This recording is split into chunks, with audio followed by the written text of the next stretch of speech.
आज 21 नवंबर 2024 है जी, और इस डेट में हमारे पास दो क्लासें हैं।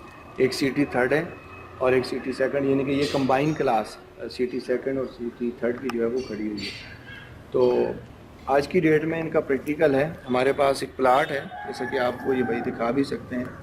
तो इस प्लाट में डीपीसी तक काम हुआ है और डीपीसी से ऊपर जो है यानी कि बाउंड्री वाल जो है वो लगाना दरकार है।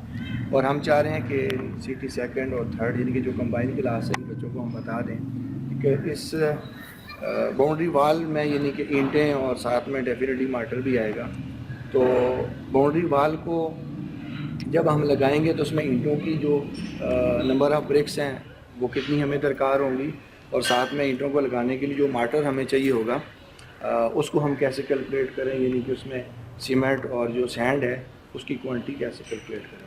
तो उसके लिए फ़र्स्ट ऑफ़ ऑल हम ये करते हैं कि इसकी जो लंबाई और चौड़ाई है यानी कि प्लाट के डायमेंशंस को मेजर कर लेते हैं, और फिर उसके बाद देखते हैं कि इसकी लंबाई चौड़ाई कितनी है, फिर उसके अकॉर्डिंग जो है वो हम इसको कैलकुलेट करते हैं। 37.5 फीट हमारे पास इसकी लंबाई बनती है, ठीक है। तो इसको हम यहाँ पे मेंशन भी कर देते हैं 37.5, ये हमारे पास लंबाई हो गई जी। अब हम इसकी चौड़ाई यानी कि जो विड्थ है उसको कैलकुलेट करते हैं। तो ये 33 फीट हमारे पास चौड़ाई आ गई है। इसकी जो लेंथ है जी वो 37.5 फीट आई है, और जो चौड़ाई है वो 33 फीट यानी कि 33 फीट आई है। तो ओवरऑल यानी कि हमने इसकी बाउंड्री वाल जो है वो उसका हुजम यानी कि वॉल्यूम कैलकुलेट करना है। बाद में मतलब असल में मकसद जो है समझाने का ये है कि आपके पास अगर एक स्पेसिफिक वॉल्यूम हो वाल का, और उसमें फिर आप नंबर ऑफ़ ब्रिक्स और मार्टर जो है उसको कैलकुलेट कर सकें, ठीक है। बाद में मतलब ये डिसाइड करेंगे कि कितना हमने डोर जो है रखना है, तो फिर वो डिडक्शन वगैरह भी हो सकती है, ठीक है। लेकिन हम ओवरऑल इसकी जो हुजम या वॉल्यूम है उसको कैलकुलेट करते हैं, फिर उसके अकॉर्डिंग क्वांटिटी जो है वो कैलकुलेट करते हैं। तो इस प्लाट की ओवरऑल जो लंबाई है जी उसको अगर हम देखना चाहें तो दो दीवारें हमारे पास बनती हैं 37.5 फीट की, और दो दीवारें जो हमारे पास 33 फीट की बनती हैं, ठीक है। तो टोटल यानी कि ओवरऑल इसकी जो लंबाई है उसको मैं फाइंड आउट करता हूँ 37.5, इनको यानी कि आप 2 कर दें, इनके दो दीवारें हैं। और इसी तरह इसकी जो चौड़ाई है ब्रेड्थ वो 33 फीट एक है, तो दोनों तरफ से इसको भी 2 कर दें। इन दोनों को मल्टीप्लाई करो जी, क्या आंसर आता है हमारे पास 75। ये ऊपर वाला 75 आ रहा है, तो ये 75 फीट हमारे पास लंबाई आ गई है। और चौड़ाई कितनी बनती है जी 66। दोनों को ऐड कर दें तो ओवरऑल लेंथ जो है वो कितनी आती है, इन दोनों को ऐड करें तो 141 फीट, ठीक है जी। अब ये ओवरऑल हमने यानी कि प्लाट की जो दो दीवारों की लंबाइयाँ हैं और जो चौड़ाइयाँ हैं उनको ऐड किया है, तो हमारे पास 141 फीट टोटल लंबाई आ गई है, ठीक है। तो इसका वॉल्यूम कैलकुलेट करने के लिए हम क्या करेंगे, जो लंबाई है वो और साथ में इसकी हाइट दीवार की, और वो हम कितनी यानी कि रख रहे हैं 10 रख रहे हैं, तो यहाँ पे यानी कि हाइट आ जाएगी, उसकी जगह 10 फीट यानी कि रखना है। और साथ में जो दीवार की मोटाई थिकनेस है और वो अमूमन यानी कि 9 इंच रखी जाती है, तो हम यहाँ पे भी इसको 9 इंच ही रखेंगे, ठीक है। यानी कि थिकनेस ऑफ वाल जो है वो हमारे पास आ जाएगी, ठीक है। तो लंबाई में हमारे पास आ जाता है जी 141 फीट। हाइट में हम 10 फीट सपोज कर रहे हैं इसकी हाइट, और थिकनेस में यानी कि 9 इंच। और आपको पता होना चाहिए कि 9 इंच जो है उसको जब हम फिटों में कन्वर्ट करेंगे तो 9 को तकसीम 12 करेंगे, 9/12, और हमारे पास जो आंसर आता है वो 0.75 फिट आ जाएगा। तो इन तीनों चीज़ों के मल्टीप्लिकेशन के नतीजे में हमारे पास वॉल्यूम आ जाएगा जी इस बाउंड्री वाल का टोटल 1057.5। तो ये हमारे पास आ गया जी 1057.5, 1057.5, ठीक है। अब ये तीनों चीज़ें यानी कि फिट में थी, तो मल्टीप्लिकेशन के लीजिए इनकी पावर ऐड हो गई, तो ये आपके पास आ गया जी क्यूबिक फिट, जिसको आप मका फिट भी बोलते हैं, ठीक हो गया। अब आपको पता है कि एक जो आपका क्यूबिक फिट है उसमें नंबर ऑफ़ ब्रिक्स 13.5 होती हैं, ऐसा ही है जी। और ये आपके पास टोटल जो वॉल्यूम है 1057.5 क्यूबिक फिट, तो हम इसको 13.5 के साथ मल्टीप्लाई करेंगे। मल्टीप्लाई क्यों करेंगे कि हमें पता है कि एक मकाब फिट के अंदर जो नंबर ऑफ़ ब्रिक्स हैं वो 13.5 यानी कि 13.5 ईंटें आती हैं। समझ आ गई है जी।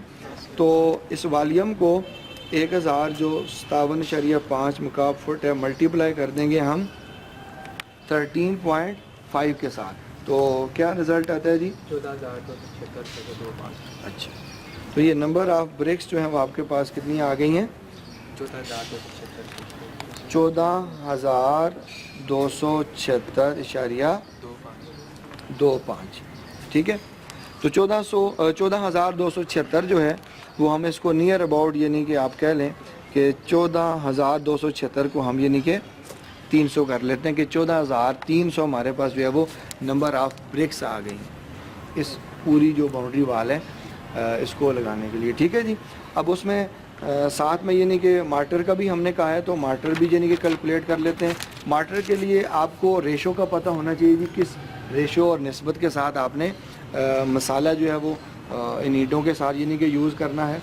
तो रेशो ऑफ मार्टर जो है वो हम यहाँ पे 1:5 यूज़ कर रहे हैं। ठीक है, ये जहन में रखना है, यानी कि मसाले की निस्बत 1:5। तो सीमेंट की कैलकुलेशन के लिए लास्ट टाइम भी आपको बताया था, दोबारा बता देता हूँ। फार्मूला हमारे पास होता है जी, ratio of cement divided by sum of ratio और इनटू आपके पास वॉल्यूम होता है जी। अब वॉल्यूम का आपको मैं बताता चलूँ कि जो भी चुनाई का काम होता है उसमें हमारे पास मार्टर 30% होता है। कितना होता है जी? 30%। अब ओवरऑल जो वॉल्यूम आया हमारे पास वो आपके पास आ गया जी 1057.5 क्यूबिक फीट या मकाब फुट। इसको आप 30% यानी कि जब आप इसका लेंगे तो शाबाश इसका 30% लें जी। 0.30 के साथ इसको मल्टीप्लाई कर दो, इसका 30% आ जाएगा और 30% हमारा चुनाई के काम में मार्टर होता है। उस हिसाब से फिर आपने सीमेंट और सैंड को कैलकुलेट करना है जी। 1317.25।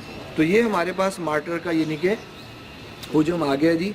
ओवरऑल जो हुजम है उसमें ईंटें भी हैं, मसाला भी है, तो ओवरऑल जो है वो 1057.5 है और उसमें हमने 30% जो है वो मार्टर लेना होता है और 30% यानी कि हमने लिया तो आपके पास 1317.25 मकाब फीट जो है वॉल्यूम किस चीज़ का आ गया?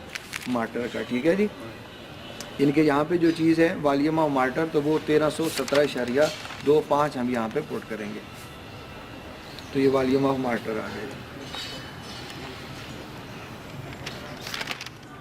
317 ओके 317 ठीक है, इसको 317.25 कर लो।